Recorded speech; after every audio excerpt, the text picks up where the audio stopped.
There's no feeling more intense than starting over. If you deleted your homework the day before it was due, as I have, or if you left your wallet at home and you have to go back after spending an hour in the commute. If you won some money at the casino and then put all your winnings on red but it came up black. If you got your best shirt dry cleaned before a wedding and then immediately dropped food on it. If you won an argument with a friend and then later discovered that they just returned to their original view. Starting over is harder than starting up.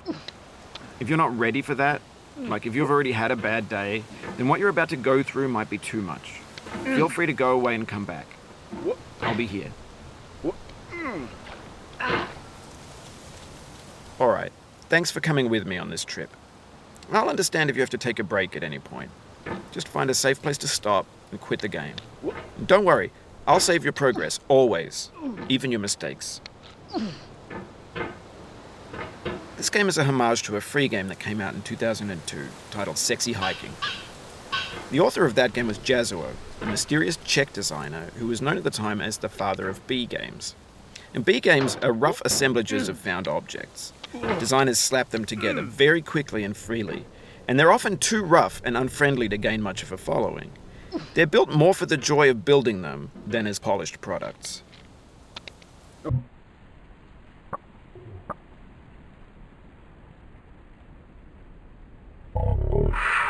No, God!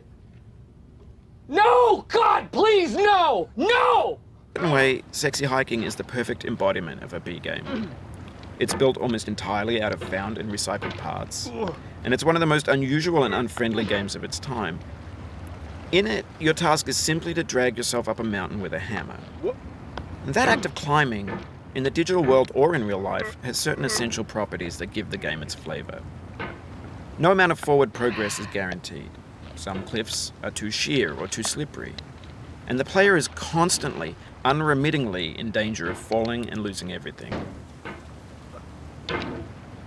Anyway, when you start Sexy Hiking, you're standing next to this dead tree that blocks the way to the entire rest of the game. It might take you an hour to get over that tree, and a lot of people never got past it. You prod and you poke at it, exploring the limits of your reach and your strength, trying to find a way up and over. And there's a sense of truth in that lack of compromise. Most obstacles in video game worlds are fake. You can be completely confident in your ability to get through them once you have the correct method or the correct equipment or just by spending enough time. In that sense, every pixelated obstacle in Sexy Hiking is real.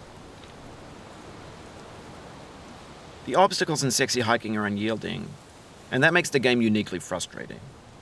But I'm not sure Jazuo intended to make a frustrating game. The frustration is just essential to the act of climbing, and it's authentic to the process of building a game about climbing. A funny thing happened to me as I was building this mountain. I'd have an idea for a new obstacle, and I'd build it, test it, and it would usually turn out to be unreasonably hard. But I couldn't bring myself to make it easier. It already felt like my inability to get past the new obstacle was my fault, as a player rather than as a builder. Imaginary mountains build themselves from our efforts to climb them, and it's our repeated attempts to reach the summit that turns those mountains into something real. When you're building a video game world, you're building with ideas, and that can be like working with quickset cement. You mold your ideas into a certain shape that can be played with, and in the process of playing with them, they begin to harden and set until they're immutable, like rock. And at that point, you can't change the world. Not without breaking it into pieces and starting fresh with new ideas.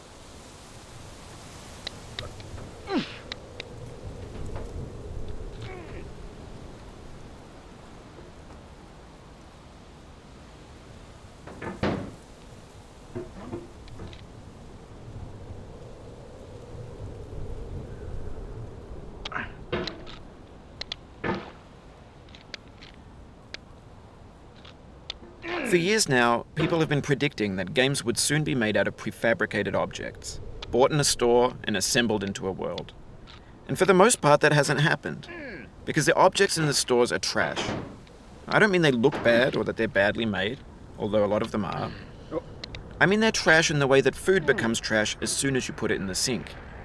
Things are made to be consumed and used in a certain context, and once the moment is gone, they transform into garbage. In the context of technology,